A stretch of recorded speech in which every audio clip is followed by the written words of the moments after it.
চুয়াডাঙ্গায় প্রতিনিয়ত বাড়ছে রোগের চাপ। জ্বর ঠান্ডা নিয়ে হাসপাতালে ভর্তি হওয়া বেশিরভাগই শিশু ও বৃদ্ধ। এ নিয়ে আরো জানাতে জেলা সদর হাসপাতাল থেকে যুক্ত হয়েছেন অনেক চক্রবর্তী। অনেক হাসপাতালে এখন কি পরিমাণে রোগী ভর্তি রয়েছে, একই সঙ্গে জানাবেন চিকিৎসা পেতে রোগীদের কোনো ভোগান্তি রয়েছে কিনা।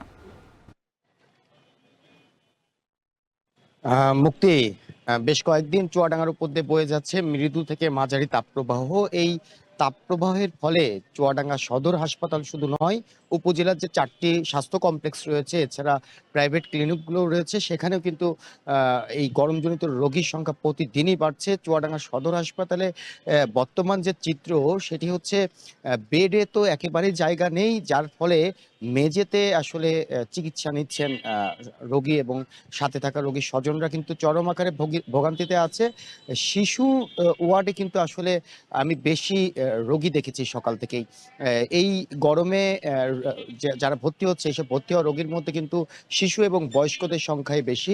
মুক্তি, একটা বিষয় জানিয়ে রাখি যে চুয়াডাঙ্গা সদর হাসপাতালে কিন্তু 50 শয্যার হাসপাতালের এই হাসপাতাল কিন্তু 50 শয্যার চলছে। চিকিৎসক সংকট রয়েছে, এছাড়া নার্স সংকট রয়েছে।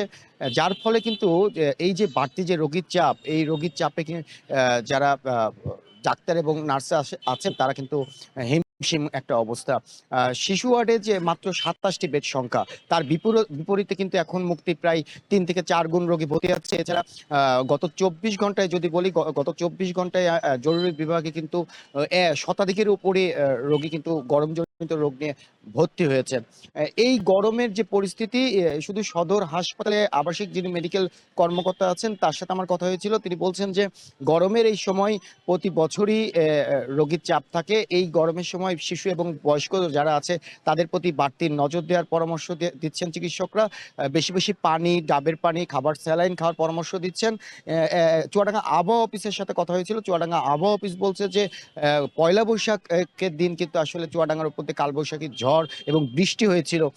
কিন্তু এর পরপরই আবহাওয়া অফিস কিন্তু কোনো সুসংবাদ দিচ্ছে না। আবহাওয়া অফিস বলছে যে সামনে যে দিনগুলো, এই দিনগুলো বৈশাখ জুড়েই কিন্তু তাপমাত্রা বাড়বে এবং বৃষ্টি হওয়ার সম্ভাবনা থাকলেও গরমের যে তাপপ্রবাহ, সেই তাপপ্রবাহ কিন্তু কমবে না, বরং বাড়বে। অর্থাৎ 40 ডিগ্রি 41 ডিগ্রি ঘরে চলে যেতে পারে এই বৈশাখে।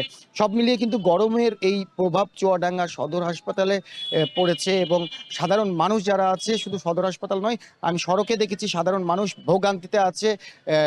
খুব প্রয়োজন ছাড়া কিন্তু মুক্তি বাসা থেকে কেউ বের হচ্ছে না। তো গরম পরিস্থিতি নিয়ে সদর হাসপাতাল থেকে মুক্তি আমার কাছে এই ছিল। মুক্তি।